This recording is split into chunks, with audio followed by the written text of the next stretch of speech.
Concernant les coutumes de la veille de Pessah, nos sages ont interdit de manger de la matzah la veille de Pessah afin que la matzah nous soit chère et agréable au moment où on la mangera au titre de la mitzvah et afin que l'on distingue nettement entre l'alimentation d'avant Pessah et la consommation de la matzah le soir du seder de Pessah. En revanche, il est permis de manger des gâteaux et des boulettes faites de farine de matzah cuite que nos frères ashkénazes appellent les Kleindler. En tout cas, pendant les 3 heures qui précèdent l'entrée de la fête, il est bon de limiter toute consommation afin d'avoir de l'appétit le soir du seder de Pessah.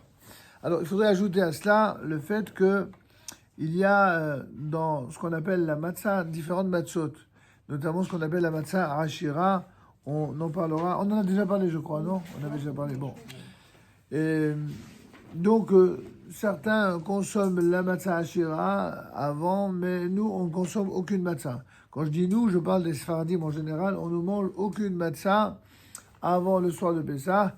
Et en ce qui concerne les Sfaradim d'Algérie, c'est pas tous les jours qu'ils ont des minhagim encore plus rigoureux. Il se trouve que la communauté d'Oran, que nous connaissons bien dans ses usages, eh bien, ne mangeait pas de la matzah depuis le lendemain de Purim.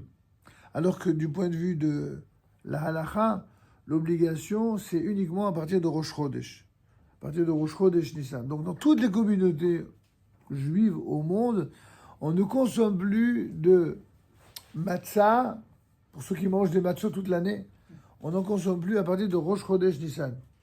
Et dans certaines communautés, comme c'était le cas à Oran, à Gardayad et à la Gouad, etc., eh bien, on ne consommait pas de matzot depuis le lendemain de Purim. Voilà, juste pour les originalités des minhagim. Passons à présent aux jeûnes des premiers-nés.